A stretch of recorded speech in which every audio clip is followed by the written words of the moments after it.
El tiro parabólico es un movimiento de trayectorias que une a ambas trayectorias, tanto la vertical como la horizontal. A continuación, hay algunos ejemplos para que puedan entender y si pueden practicar en casa sin que dañen nada, puedan practicar los tiros parabólicos. Como pueden observar, pues normalmente lo vemos en los juegos, el fútbol americano, el fútbol soccer, el básquetbol, y ahí tenemos, aunque no hagamos conciencia de ello, tenemos un tiro parabólico. Lo importante aquí es que observemos que hay condiciones que tenemos que tomar en cuenta. Las condiciones iniciales, el valor de la velocidad igual a cero en la altura máxima y las condiciones finales. Algo importante que debemos de tener en cuenta es que la velocidad en X siempre es la misma durante todo el recorrido. Entonces, la velocidad inicial será la velocidad en cualquier instante e igual a la velocidad final. El tiempo en X siempre es igual al tiempo en Y.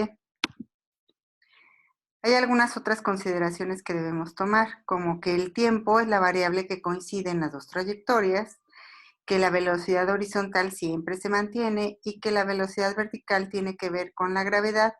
Hay diferentes fórmulas, una de ellas es esta que está a continuación, que les dice que la velocidad en y es igual a la velocidad 0y más la gravedad por el tiempo. El desplazamiento horizontal lo vamos a calcular despejando x de la fórmula de velocidad en x igual a desplazamiento entre tiempo.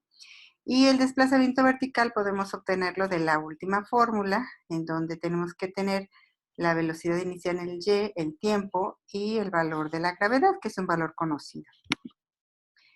Vamos a realizar un ejemplo y en este ejemplo dice que un esquiador inicia un salto horizontalmente con una velocidad inicial de 25 metros por segundo, como se muestra en la figura que se verá a continuación. La altura inicial al final de la rampa es de 80 metros, arriba del punto de contacto con el suelo, y nos pregunta, ¿cuánto tiempo permanece en el aire el esquiador? ¿Qué tan lejos viaja horizontalmente? ¿Y cuáles son los componentes horizontal y vertical de la velocidad final? Entonces, bueno, lo primero que podemos ver es el dibujo para poder determinar cuáles son los valores de las variables que vamos a utilizar. Y ahí podemos ver que la velocidad inicial en X es 25 metros sobre segundo y acuérdense que se mantiene durante toda la trayectoria. Ahí se puede ver que a la mitad y al final del recorrido la velocidad inicial, que es igual a la velocidad en X, es 25 metros sobre segundo. En este caso, como el esquiador no se mueve en Y, solo se mueve en X, pues la velocidad inicial en Y es igual a cero. Y entonces recuerden que va a viajar tanto en X y en y después caerá una cierta cantidad de Y. Recuerden entonces que la velocidad en X se mantiene durante todo el trayecto. La altura inicial al final de la rampa es de 80 metros, arriba del punto de contacto con el suelo, por lo tanto Y es igual a 80 metros. Y nos pregunta cuánto tiempo permanece en el aire el esquiador. Entonces vamos a utilizar la fórmula que dice que Y es igual a la velocidad inicial en Y por el tiempo más 1/2 de la gravedad por el tiempo al cuadrado. De la fórmula pues tenemos que despejar el valor del tiempo para poder hacer el cálculo. Entonces sabemos que la velocidad inicial en Y es igual a 0 y que Y es igual a 80 metros. De ahí el primer término pues es 0 y del segundo término vamos a despejar t. Entonces despejada t nos queda que es igual a la raíz cuadrada de 2y sobre g. Si ustedes realizan el cálculo les debe dar algo aproximado a 4.038 segundos. En el inciso B nos pregunta que qué tan lejos viaja horizontalmente, o sea, nos está preguntando el valor de x.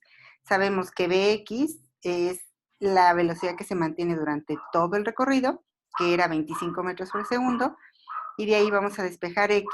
Entonces, x va a ser igual a la velocidad por el tiempo, y nos dará aproximadamente 100.95 metros. Recuerdo que puede variar si es que ustedes modificaron el número de decimales que utilizaron en sus calculadoras. Podría ser un valor aproximado. Vamos con el inciso C, dice cuáles son los componentes horizontal y vertical de la velocidad final. Entonces aquí debemos calcular Bx y By finales. Recuerden que Bx entonces es la misma durante todo el recorrido y entonces ya la tenemos, es 25 metros sobre segundo. Para la velocidad en Y, pues vamos a elegir una de las fórmulas que tenemos en la serie de fórmulas que ya tienen en su formulario. Aquí podría ser que la más conveniente es la 2, que dice que BY es igual a B0Y más GT, donde acuérdense que B0Y es 0, entonces se va a simplificar muchísimo la fórmula.